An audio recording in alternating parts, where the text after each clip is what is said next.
हनुमान, शनिदेव और स्वामी के मध्य कुछ वाद विवाद हो गया था, जिस कारण स्वामी चंद्रलोक से कहीं दूर चले गए। शनिदेव की दृष्टि का आंशिक प्रभाव पड़ चुका है उन पर। पूर्ण शनि दशा का योग भी आने वाला है उन पर। माता, देवर्षि नारद जी ने मुझे इस बारे में बताया था, किंतु शनिदेव की दृष्टि ऐसे क्यों हो गई? वो उसके कारण किसी को देख भी नहीं पाते होंगे। पुत्र हनुमान, शनिदेव की पत्नी ने स्वयं ही उन्हें ये शाप दे दिया था। क्या शनिदेव जैसे न्याय के देवता के साथ ऐसा अन्याय हुआ? कैसे हुआ ये? मैं बताती हूँ पुत्र हनुमान। बहुत समय पूर्व की बात है। एक दिन शनिदेव की पत्नी चित्रधांशा अपने भवन में बैठी श्रृंगार कर रही थी।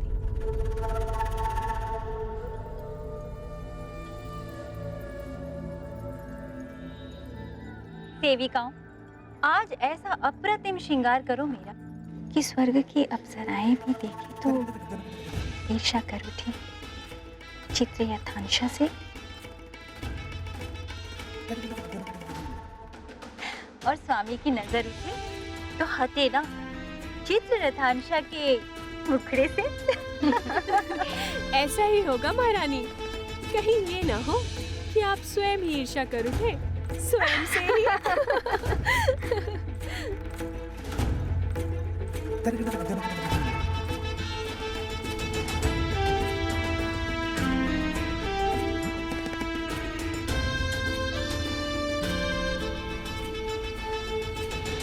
महारानी जी, आज तो आपके केशों में उलझ कर रह जाएंगे महाराज शनिदेव।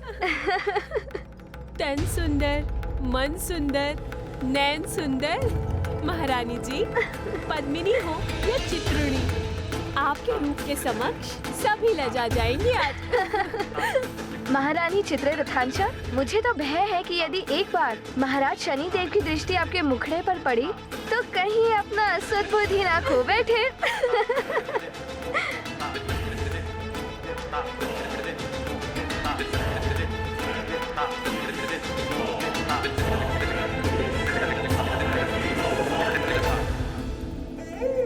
हाँ, सत्य कह रही हो तुम। मुझे तो स्वयं से ईर्ष्या हो रही है। स्वामी भी देखेंगे तो मंत्र मुग्ध हो जाएंगे। मैं जाती हूँ स्वामी के पास। अब तक तो स्वामी की पूजा साधना भी पूर्ण हो गई होगी। जी महारानी जी, वो अभी अभी अपने कक्ष की ओर गए हैं।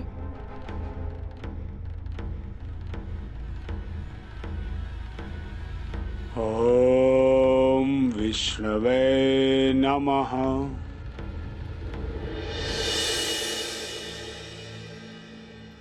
रुकिए महारानी जी, तनिक नुपुर झनकाते हुए चलिए महारानी जी, खुद ही पलट जाएंगे महाराज शनिदेव।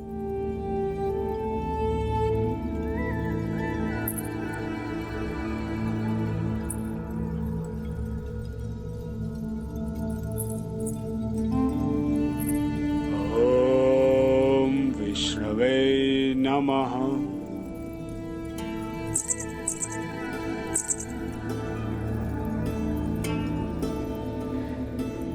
ये तो मेरी ओर देख ही नहीं रहे हैं। नमः। सामने आती हूँ स्वामी के। आज तो स्वामी अपनी दृष्टि मेरे मुखड़े से हटा ही नहीं पाएंगे।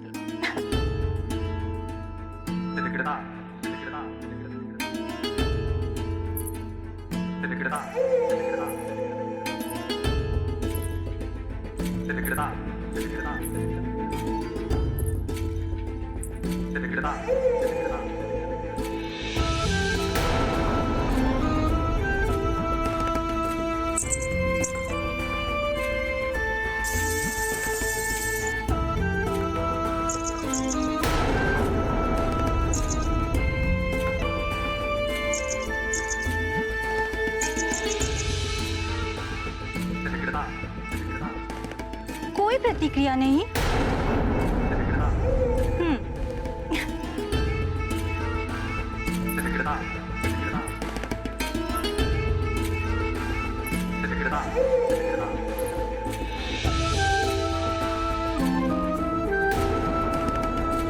श्रृंगार किया है विशेष। स्वामी, दिवस है अब कुछ ही शेष। तनिक देखें जरा मेरी ओर। ओहो स्वामी, कहाँ लीन हैं आप? एक बार तो दृष्टि उठाकर देखिए।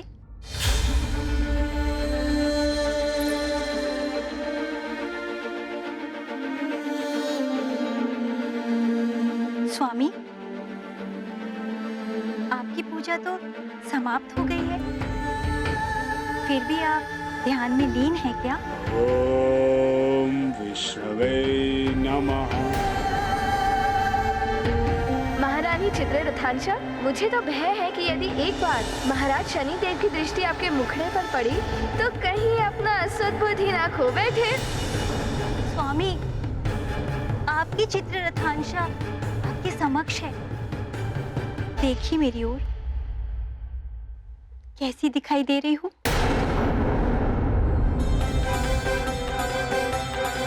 स्वामी, स्वामी, मैंने आपके लिए आज ये विशेष श्रृंगार किया है, एक बार दृष्टि डाल दीजिए अपनी मेरी ओर। आपको कुछ सुनाई दे रहा है स्वामी? मैं कब से पुकार रही हूँ आपको। स्वामी, मेरी ओर दृष्टि उठाकर तक नहीं देखा आपने।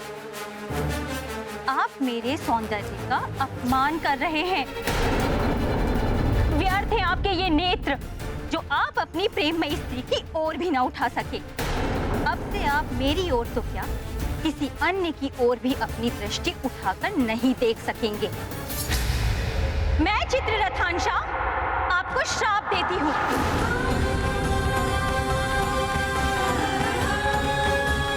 अब से आप अपनी दृष्टि उठाकर जिसको भी देखेंगे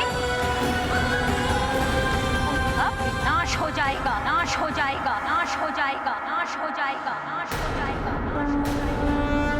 प्रभु भक्ति की अद्भुत माया, लीला कोई समझ न पाया।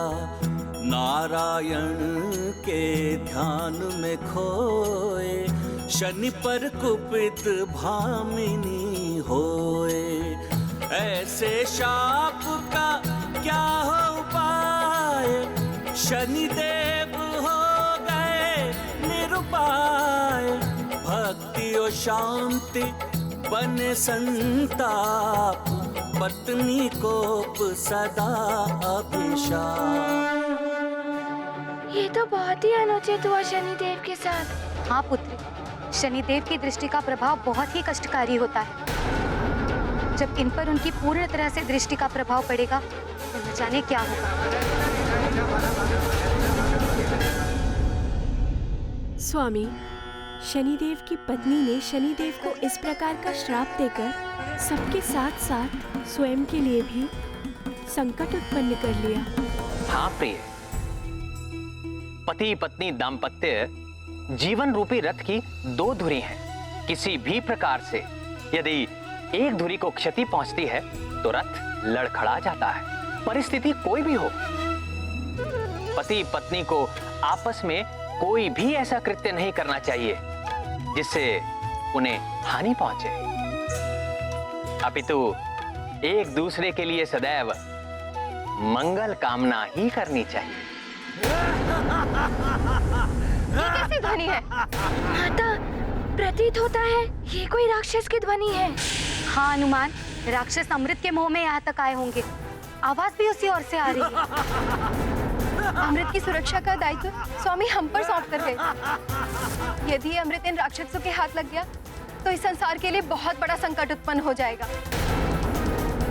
माता, आपका पुत्र हनुमान है ना? हनुमान के रहते इस अमृत को कोई स्पर्श भी नहीं कर सकता। माता, आप दोनों मुझे आज्ञा दें।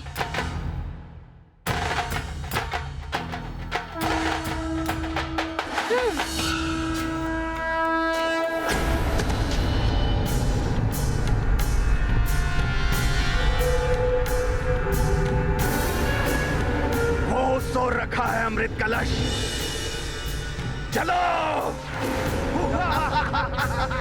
रुक जाओ राक्षसों, आगे मत बढ़ना, अन्यथा तुम्हारी मृत्यु निश्चित है। मृत्यु हमारी नहीं, तुम्हारी होगी मूर्खों। तुम तो क्या, तुम्हारे चंद्रदेव भी हमें नहीं मार सकते। हट जाओ हमारे मार्ग से। आक्रमण!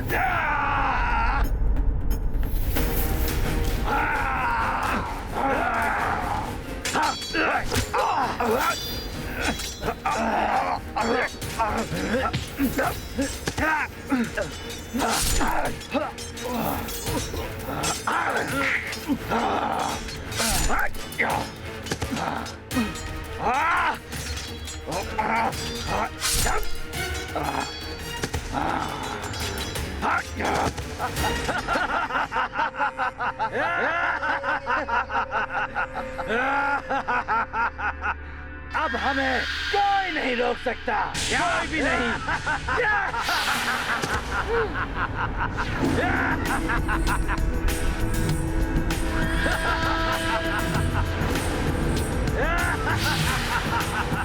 हनुमान रोकेगा तुम सबको।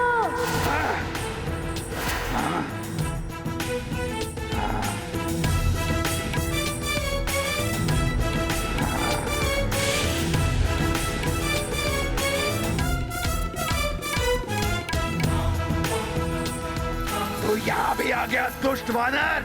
हनुमान काल है तुम जैसे राक्षसों का। जहाँ तुम सबका आतंक होगा, वहाँ का रक्षक हनुमान होगा। कोई हित नहीं कर पाओगे तुम हमारा हनुमान। हमें तो मात्र नर रूपी नारायण ही मार सकता है, अन्यथा कोई नहीं। रक्ष योद्धाओं, आगे बढ़ो और उठा लो अमृत कलश। हनुमान, रोको ही नहीं। यदि अमृत कलश इनके हाथ लग गया तो बहुत बड़ा अनर्थ हो जाएगा।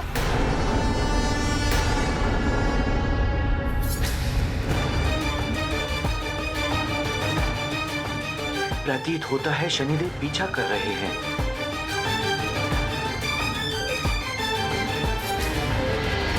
मुझे ऐसे किसी स्थान पर जाना होगा जहां शनिदेव ना पहुंच सके, ना ही उनकी दृष्टि मुझ तक पहुंच पाए। चंद्रदेव! रुक जाइए चंद्रदेव! शनिदेव तो निकट ही आ रहे हैं। तीव्र और तीव्र। आप कुछ भी कर लें शनिदेव, किंतु आप मुझ तक कभी नहीं पहुंच पाएंगे। चंद्रदेव, आप देवता हैं। इस भांति पीठ दिखाकर भागना देवों को शोभा नहीं देता। रुक जाइए।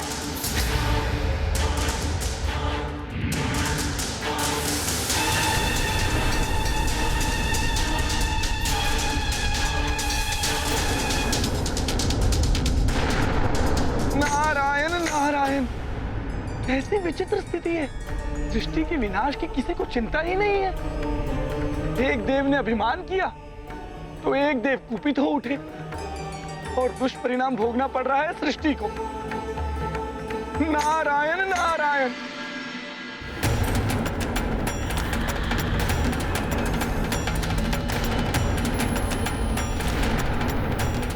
शनिदेव एवं चंद्रदेव दोनों को ही ज्ञात है कि कोई संसार में कहीं भी चला जाए, ग्रह गोचर के प्रभाव से कोई बच नहीं सकता है। चंद्रदेव की मति तो शनि दशा के कारण भ्रमित हो सकती है, किंतु शनिदेव को तो सब ज्ञात है। फिर भी सृष्टि के विनाश में लिप्त है। कुछ तो करना ही होगा, इन्हें रोकना ही होगा। नारायण नारायण। ये दृष्टि और उग्र होती जा रही है, वेग और बढ़ाना होगा। तेज और बढ़ाओ।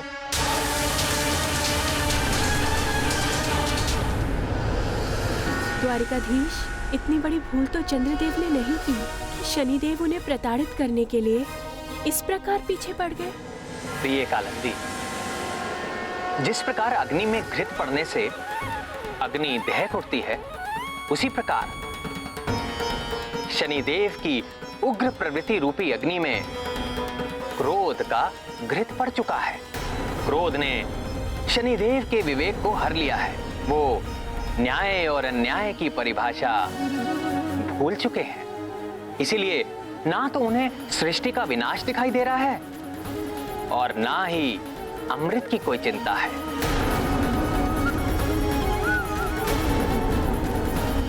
शनिदेव को तो मात्र इतना ही दिखाई दे रहा है कि चंद्रदेव को दंडित करना है। न्याय मात्र दंड देना ही नहीं होता, सबका हित देखकर क्षमा करना भी न्याय है।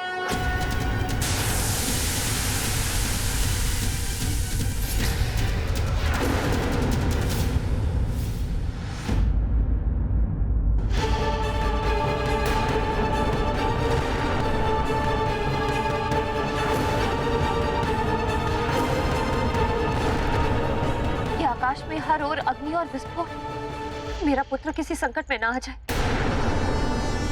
कुछ तो बहुत ही अनिष्टकारी घटित हो रहा है वहां पर, और मैं मात्र देखने के अलावा कुछ नहीं कर पा रहा हूं। पूर्ण आकाश में जैसे अग्नि भर उठी हो। हे ईश्वर, हमारे हनुमान की रक्षा करना।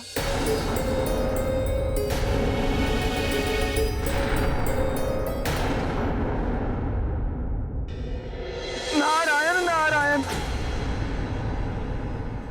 देवर्षि, आप प्रणाम। देवर्षि शनिदेव, ये आप क्या कर रहे हैं? ये अनुचित है।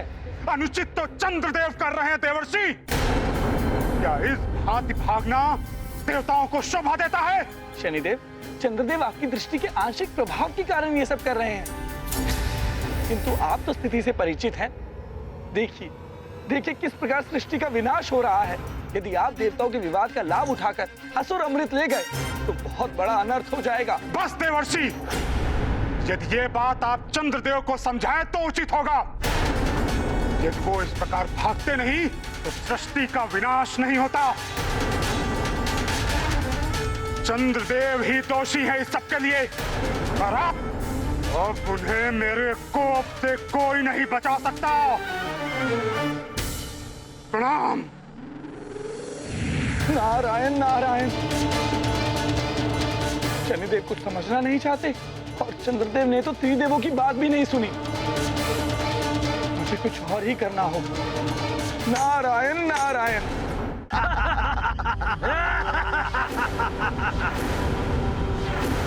माता रोहिणी, मैं इन राक्षसों को अमृत कलश की ओर जाने ही नहीं दूंगा। बस अब और आगे नहीं बढ़ पाओगे तुम सब असुरों। तो तुम रोकोगे मुझे?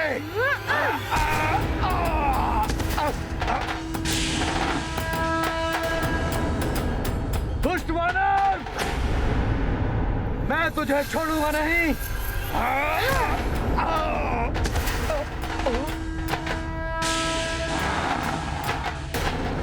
कोई आगे बढ़ने का प्रयास ना करे। बहुत चपल है ये दुष्ट वानर। इसका अंत करो और आगे बढ़ो।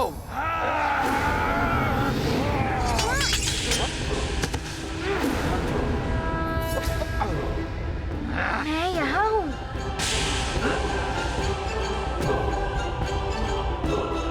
दुष्ट वानर, तुम्हारी मृत्यु निश्चित है।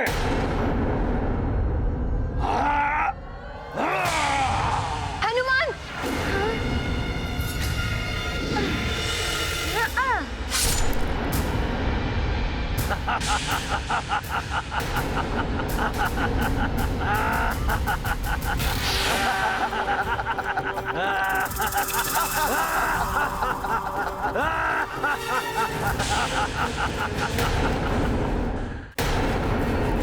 दुष्ट वानर!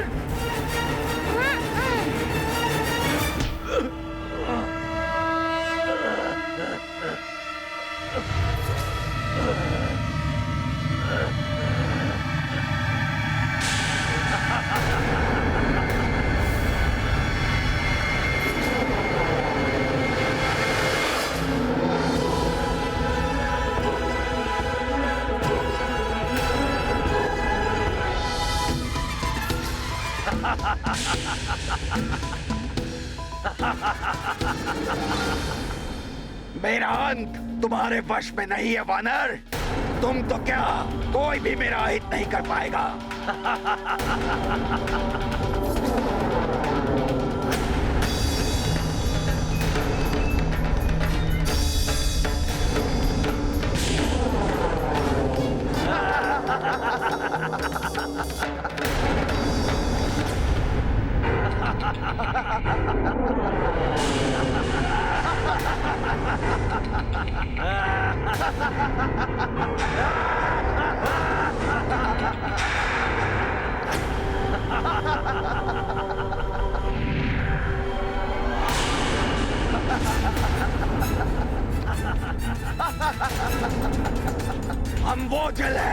जिसे कोई काट नहीं सकता। हम वो वायु हैं जिसके कोई टुकड़े नहीं कर सकता। हे महादेव, हे भोलेनाथ, मेरा पुत्र अपनी माँ के व्रत को पूर्ण करने के उद्देश्य से चंद्रलोक की ओर गया है। तो न जाने वहाँ क्या घटित हो रहा है। मेरे पुत्र की रक्षा कर, उस पर कोई संकट ना आ जाए, वो सकुशल हो। चिंता मत करो अंजना, तुमने हनुमान के लिए ही व्रत रखा है। ईश्वर सदैव उसकी रक्षा करेंगे। और वैसे भी हनुमान बड़े बड़े संकटों पर विजय पाकर लौटा है। समय नष्ट मत करो वानर, चले जाओ यहाँ से।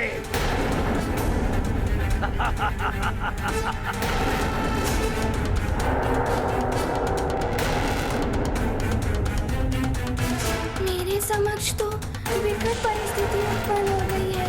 एक ओर तो ये राक्षस परास्त नहीं हो पा रहे हैं, दूसरी ओर चंद्रदेव का कुछ ज्ञात नहीं। अब माँ का व्रत कैसे पूर्ण होगा?